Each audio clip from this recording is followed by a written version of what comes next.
Anong gusto mo, Kyle? Caramel macchiato. Ikaw, Precious. The one that I ordered to you?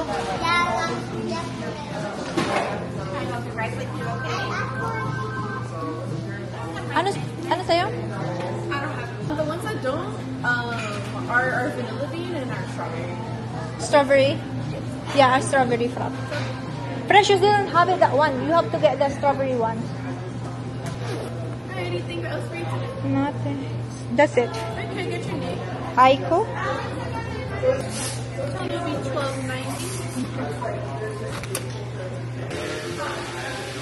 Kyle, ilipin mo kami yan.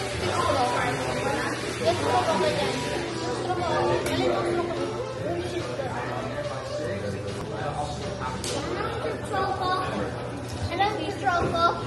I will do voiceover for the rest of the video that left. Alam nyo ba, pag wala akong pasok, ginagawan ko talaga ng paraan na lumabas kaming tatlong mag-iina. Parang sa Pilipinas din, nagbabanding kami pag umuwi ako ng Pilipinas dati no nagtatrabaho pa ako sa barko. Kinakamusta ko si Kyle kung kamusta ba yung pag-aaral niya, kamusta yung grade niya. Si Precious naman lagi lang yung ganyan pagkasama namin.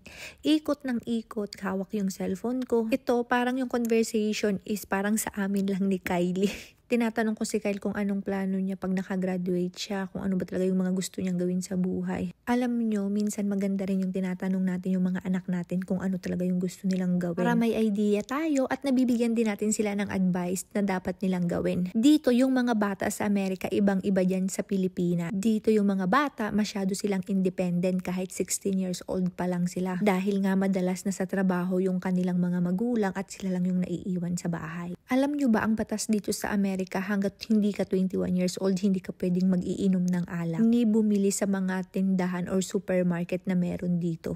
Kahit simpleng banding lang na ibibigay nyo sa anak nyo, malaking impact na yan sa kanila. At saka nagiging close nyo yung anak nyo, nagsasabi sila ng mga sikreto nila, kung sino na ba yung mga karas nila, ano ba talaga yung mga problema nila, nag-i-struggle ba sila sa pag-aaral. Ako bilang isang magulang, medyo may pagka-stricto ako na medyo may pagbibigay din ng laya. Lagi ko lang bilin sa mga anak ko, basta gawin nyo yung tama at wag kayong magsisinungaling sa akin. Mas gusto ko yung sinasabi nila yung totoo kaysa naman maglilihim pa at ikaw pa yung makakaalam, diba? Kaya ang advice ko sa mga magulang dyan, minsan kaibiganin nyo rin yung mga anak nyo at bigyan ng laya kahit kakaunti lang. Kasi yung generation ng bata ngayon is ibang-iba talaga sa generation natin noon.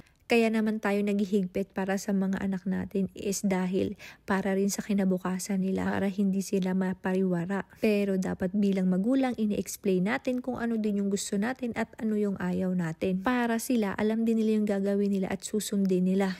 Ako bilang isang nanay sa aking mga anak, hindi ako basta-bastang nagbibigay ng kahit ano. Example na lang yung mga gadget na meron sila. Ang ginagawa ko bilang nanay ay reward system. Katulad ng panganay ko, pag nakakakuha siya ng grade na maganda, kung ano yung gusto niya at afford ko naman, kaya kong bilhin, binibili ko. Pero kung hindi naman, pinagsasabihan ko na hindi ko pa kayang bilhin kasi nga medyo mahal at wala pa akong budget at may priority kami. Hindi naman sumasama yung loob ng anak ko at naiintindihan naman niya. Sa bunso ko naman, yung bunso ko nakakapag-gadget lang siya kung nakauwi na siya ng bahay. At may limitasyon din, hindi pwedeng oras-oras hawak niya yung kanyang tablet. Ikaw bilang ina, anong disiplinang ginagawa mo sa iyong anak?